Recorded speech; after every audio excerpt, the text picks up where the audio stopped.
Assalamualaikum warahmatullahi wabarakatuh.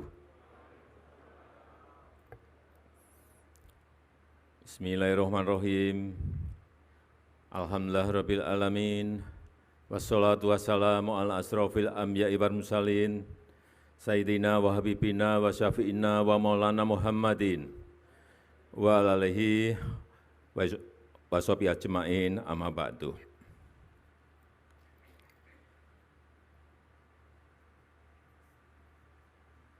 Yang saya hormati, yang saya muliakan Wakil Presiden Republik Indonesia sekaligus Mustasyar PBNU Profesor Dr. Kiai Haji Ma'ruf Amin beserta Ibu.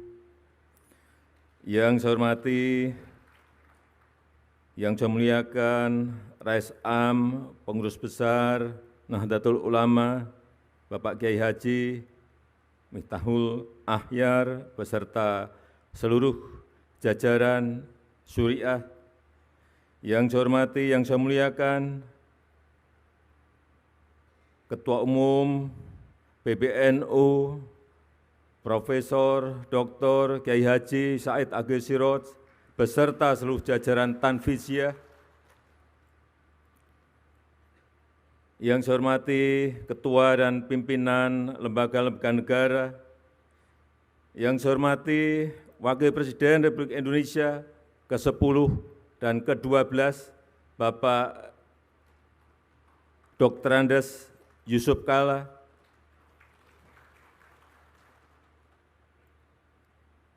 yang saya hormati para Menteri Kabinet Indonesia Maju yang hadir,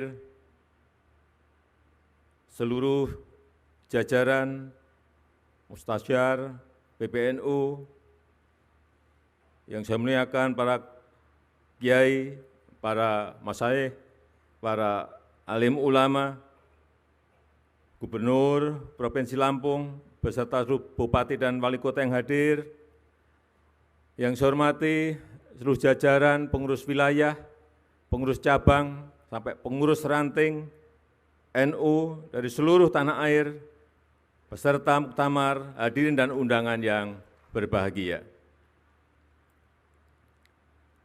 Pertama-tama atas nama pemerintah, atas nama masyarakat, atas nama negara, saya menyampaikan terima kasih dan penghargaan yang tinggi kepada Nahdlatul Ulama yang telah membantu pemerintah dalam menenangkan umat, menenangkan masyarakat dalam masa pandemi ini. Yang kedua juga terima kasih untuk Nahdlatul Ulama yang juga telah mengajak masyarakat untuk mentaati protokol kesehatan dan mengajak masyarakat untuk berbondong-bondong ikut dalam program vaksinasi. Ini saya rasakan betul betapa ajakan para kiai, ajakan para ulama betul-betul berdampak pada meningkatnya keinginan masyarakat untuk ikut vaksinasi. Pada awal-awal program vaksinasi, begitu keluar yang namanya vaksin AstraZeneca, banyak daerah yang tidak mau mengambil. Padahal saat itu stok yang banyak adalah AstraZeneca. Tetapi begitu saat itu ada telepon dari para kiai dari Jawa Timur, Pak Presiden, silahkan semuanya vaksin dikirim ke Jawa Timur, kami terima. Besoknya saya ke Jawa Timur, betul, para kiai berkumpul dan benar-benar semuanya mau menerima vaksin itu Setelah itu, semua daerah satu persatu mau. Inilah pengaruh para ulama, para kiai dalam mengajak masyarakat untuk ikut vaksinasi. Kita tahu di bulan Juli, tepatnya pertengahan Juli, 15 Juli, kita berada pada posisi keadaan yang sangat mencekam. Ngeri saya kalau menceritakan. Semua rumah sakit di Jawa dan Bali penuh. Oksigen kurang. Obat habis, kekurangan. Kasus harian saat itu 56.000. 56.000, sehingga rumah sakit tidak mencukupi. Di lorong-lorong rumah sakit, semuanya pasien-pasien antri untuk bisa masuk ke ICU.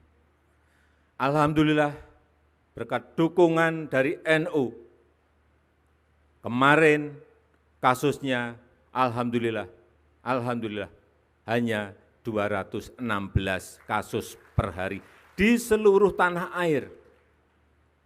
Kalau kita memiliki 514 kabupaten kota, kasusnya hanya 216, artinya di setiap kota dan kabupaten itu hanya ada setengah kasus.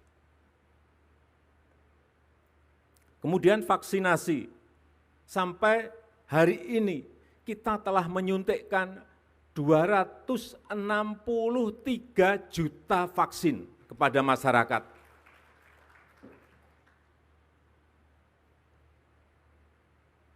Bapak Kiai bisa membayangkan menyuntikkan kepada 263 juta kali suntikan. Itu sebuah pekerjaan yang sangat rumit, sangat kompleks.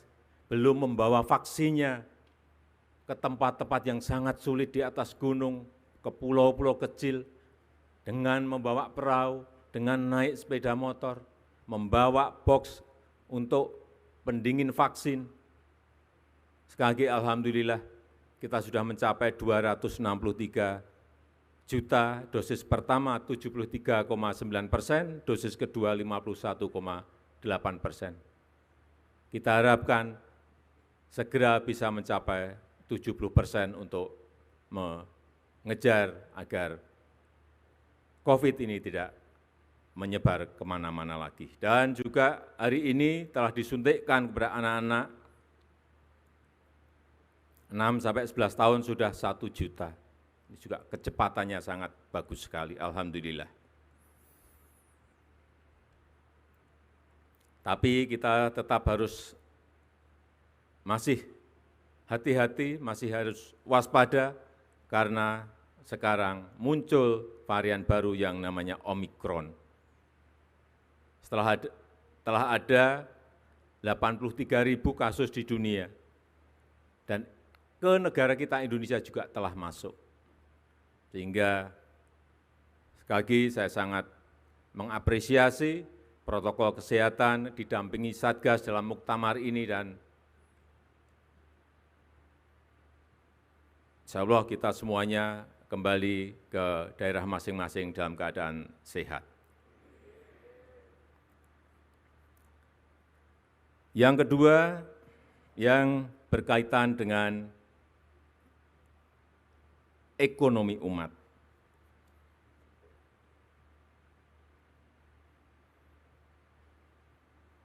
Kita tahu banyak yang disampaikan mengenai masalah pemerataan, seperti tadi juga Bapak Ketua Umum PBNU juga menyampaikan.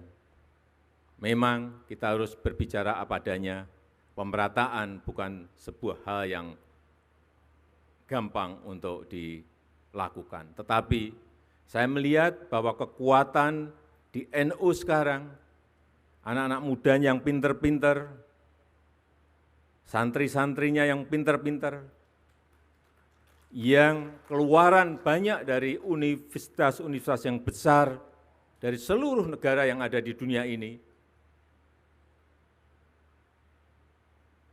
Apabila ini bisa dirajut dalam sebuah kekuatan lokomotif, saya meyakini ini bisa menarik gerbong yang ada di bawah untuk bersama-sama dalam rangka mensejahterakan kita semuanya. Saya menawarkan yang muda-muda ini dibuatkan sebuah wadah, bisa PT atau kelompok usaha, dan pemerintah, saya menyiapkan, kalau siap, saya menyiapkan konsesi.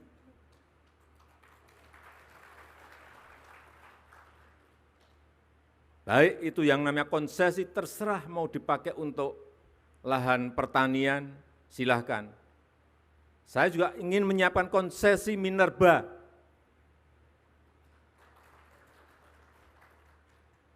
Yang pengen bergerak di usaha-usaha nikel misalnya, usaha-usaha batu bara, usaha-usaha boksit, usaha-usaha koper, tembaga, silahkan. Tetapi sekali lagi, ini dalam sebuah kelompok usaha besar, sehingga nanti bisa menggeret, mengajak gerbong-gerbong yang lain untuk ikut menikmati. Ini memerlukan sebuah kerja besar, tetapi saya melihat potensi di Nahdlatul Ulama itu ada, tinggal merajutnya. Yang berkaitan dengan teknologi, saya melihat juga yang pinter-pinter urusan teknologi ini sangat banyak sekali di NU. Doktor-doktornya banyak sekali yang muda-muda, santri-santri yang dokter banyak sekali. Karena apapun ke depan yang namanya teknologi, ini harus, mau tidak mau, kita harus masuk ke sana. Karena kita ingin teknologi ini maslahat bagi umat, maslahat bagi masyarakat, maslahat bagi rakyat. Jangan sampai ini malah merusak, membuat hal-hal yang negatif bagi rakyat kita. 5 tahun yang lalu, saya ingat betul, saya ketemu dengan pemiliknya Facebook, yang namanya Mark Zuckerberg. Saya diajak saat itu main pingpong, tapi tidak ada bola pingpongnya, tidak ada meja pingpongnya. Maka kacamata, Oculus, kemudian main bersama. Sama kayak main pingpong persis 100%. Tak, tok, tak, tok, tak. Keringetan juga. Dan dia membisikkan kepada saya, Presiden Jokowi, ini baru awal. Nantinya semuanya akan virtual, semuanya akan muncul yang namanya metaverse. Restoran virtual, kantor virtual, wisata virtual, mall virtual. Hati-hati mensikapi ini. Dan NU, karena di dalam temanya berkhidmat untuk peradaban dunia, hati-hati memang peradaban itu harus kita pengaruhi agar maslahat bagi umat manusia di seluruh dunia, khususnya di negara kita, Indonesia. Nanti semuanya, dakwah virtual, pengajian virtual, tetapi betul-betul kayak kita ketemu seperti ini, bukan seperti sekarang yang masih Vicon. Bukan. Metaverse akan merubah. Saya tidak tahu apakah karena pandemi ini menjadi dipercepat 5 tahun atau 10 tahun, tapi pasti datang. Oleh sebab itu kita semuanya harus siap dan kita bersama-sama NU untuk peradaban dunia dan Indonesia sekarang juga memimpin G20, menjadi keketuaan G20, juga ingin mempengaruhi kebijakan-kebijakan dunia yang berpihak pada negara-negara miskin, kepada negara-negara berkembang, kepada negara-negara kecil, kepada negara-negara kepulauan dalam segala hal, utamanya dalam hal digitalisasi, perubahan iklim, dan ekonomi hijau. Terakhir, sekali lagi saya ingin menyampaikan terima kasih yang sebesar-besarnya kepada NU yang terus mengawal kebangsaan, mengawal toleransi, mengawal kemajemukan, mengawal Pancasila, mengawal Undang-Undang Dasar 1945, mengawal kebinekaan kita, mengawal NKRI, dan kita harapkan dengan itu kita terus bisa menjaga dan merawat bangsa dan negara kita yang kita cintai. Saya rasa itu yang bisa saya sampaikan pada kesempatan yang berbahagia ini. Dan dengan mengucap Bismillahirrahmanirrahim, pada pagi hari ini saya secara resmi membuka Muktamar ke-34 Nahdlatul Ulama NU. Terima kasih. Wassalamualaikum warahmatullahi wabarakatuh. Dimohon mendampingi Presiden Republik Indonesia saat pemukulan rebana, Wakil Presiden Republik Indonesia, Rois Am Pengurus Besar Nahdlatul Ulama, Ketua Umum Pengurus Besar Nahdlatul Ulama, Menteri Sekretaris Negara, Menteri Agama, dan Gubernur Provinsi Lampung.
Baik, luar biasa tepuk tangan yang meriah untuk Nahdlatul Ulama. Dengan ini secara resmi Muktamar ke-34 Nahdlatul Ulama dengan tema 1 abad Nahdlatul Ulama, kemandirian dalam berkhidmat untuk peradaban dunia telah resmi dibuka.